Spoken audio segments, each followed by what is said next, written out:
Hello students, good morning. तो presently मैं discuss कर रहा हूँ 11th फिजिक्स सीरीज।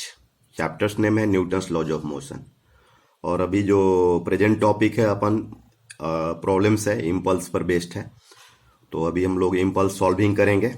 देखिए, ये एक मैंने इसमें एक प्रॉब्लम डिस्कस किया है। आपको एक प्रॉब्लम में ये दिख रहा है कि स्ट्रिंग से एक बॉल है, बॉल का मास कितना दिया हुआ है, एम है। ठीक है, ये एम आपको दिख रहा है, ये अटैच है स्ट्रिंग से। Acceleration due to gravity G, और हाइट कितना दिया है, एच है। क्वेश्चन क्या है कि इसको बॉल को रेस्ट से रिलीज किया जा रहा है। तो अपन जब ये बॉल स्ट्रिंग जो है नीचे जाएगा तो रस्सी जो है उस पर इम्पल्स मारेगा और आपको फाइनली बॉल जो है रेस्ट में आ जाएगा। तो क्वेश्चन क्या है, find the impulse exerted by the string as ball comes down the bottom।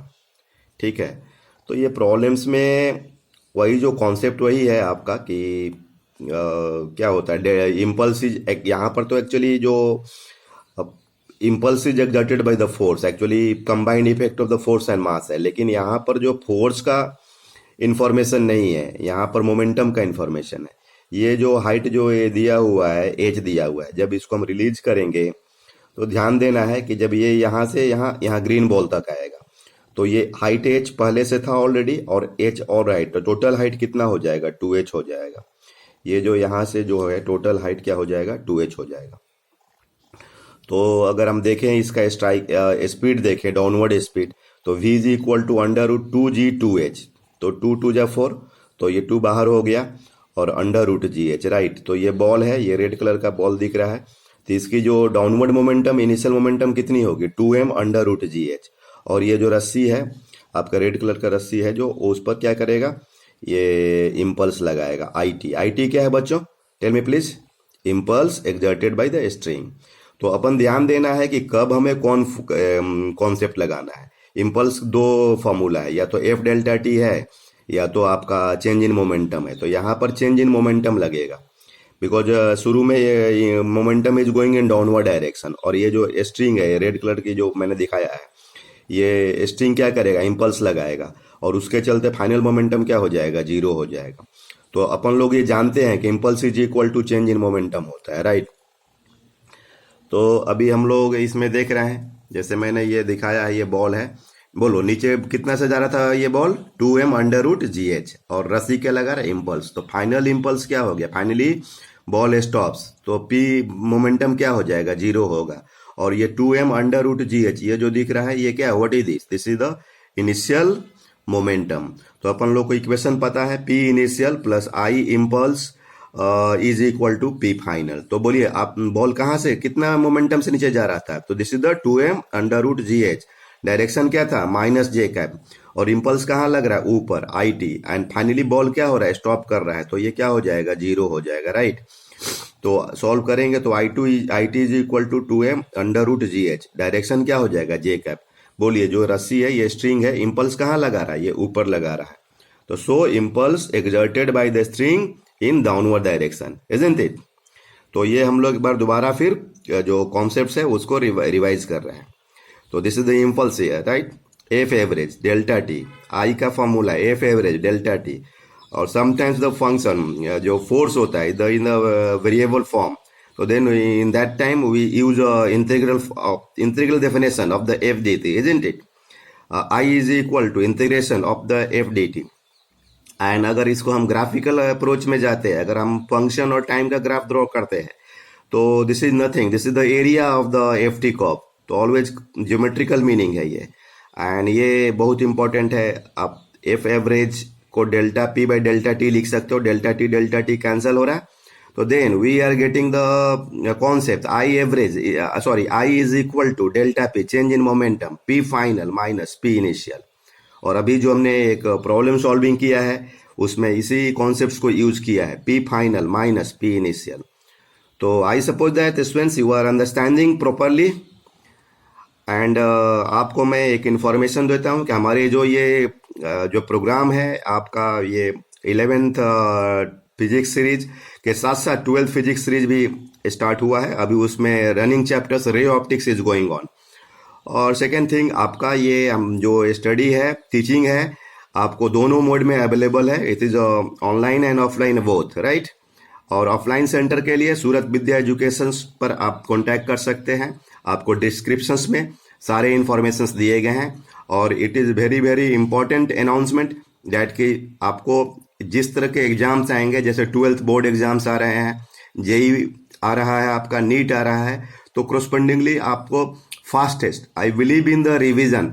Actually I suppose that कि अगर रिवीजन किया जाए कंटिन्यूसली, बार बार बार रिवाइज किया जाए, तो आपके कॉन्सेप्ट्स क्लियर होते हैं, मोर सॉल्विंग होता है, और फिर आपको एग्जाम में सिली मिस्टेक्स की जो रिमूवल होती है।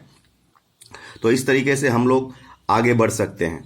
ओके, और मैं एक प्रॉब्लम आपको देखता हूँ।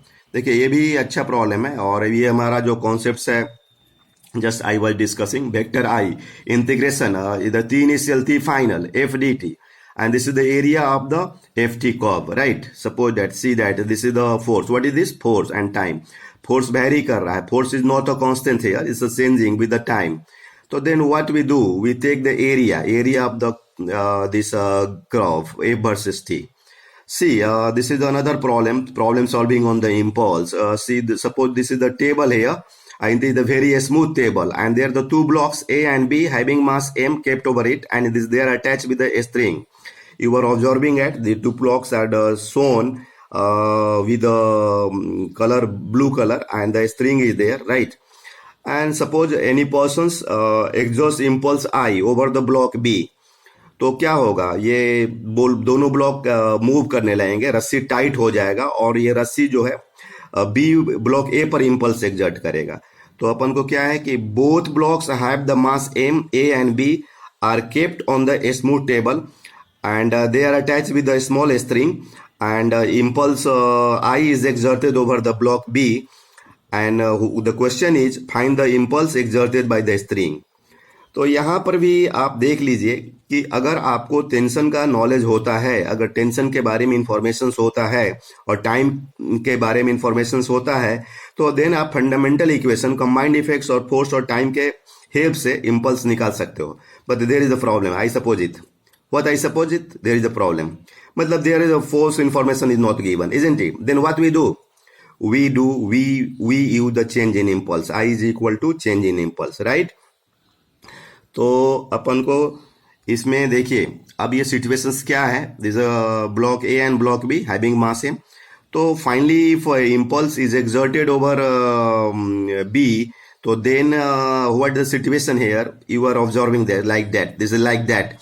This is the block A here, the block B. What the mass? Mass is the M, and this is the impulse. Impulse I is exerted over the B, and what we see that the both block moves with the speed, similar speed V, isn't it?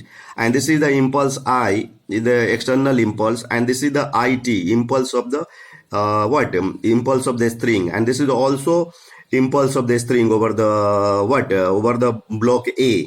And we are interested for it. What do we are interested for it? We are interested for IT. तो अब हम लोग क्या करते हैं, impulse equation लिखते हैं। देखिए, आपको इस पर इम्पल्स लग रहा है राइट डायरेक्शन में, ये कितना लग रहा है, आई लग रहा है, और इधर कितना लग रहा है, आई टी लग रहा है। तो I minus I T is equal to change in moment. Net impulse is what here, net impulse is what here over the B, I minus I T is equal to final momentum mb, and initially it was in rest, so that's why the 0. So change in momentum is what here, this is the mb, right? And in the same manner we discuss the impulse momentum equation for the block b. So we are observing that block b was initially in the rest, and now this is the impulse exerted by the tension, and it is the mentioned by the it, and final momentum is what here, mb. So it is equal to mb. It is the equation number 2. And now this is the mathematics. We can put the value of the mb or it. So it is equal to impulse exerted by a string from 1 and 2, I minus it. What we value of the it here, mb. So I minus mb is equal to mb here, and this I is equal to 2 mb. I is equal to 2 mb. You are I suppose that you are understanding clearly. And then mb is equal to how much, I by 2. So mb is nothing, it is the it, isn't it? This is the impulse exerted by the string, right? So it is equal to mb. This is the I by 2.